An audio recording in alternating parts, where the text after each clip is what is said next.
So if you want to avoid loan denial, the easiest way is don't make any major financial changes. Those kind of financial changes included are do not take out any kind of new debt on credit whatsoever. Do not change your job unless we already know about it and you've already had the conversation with us.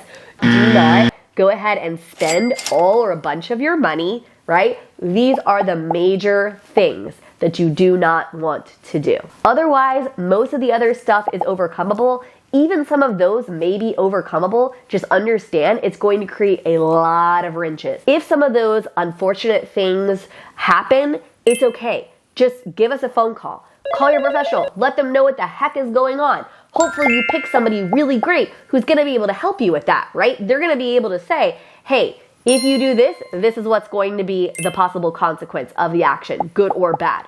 That's what we do with our clients, and that's what I want to make sure that you have done with you.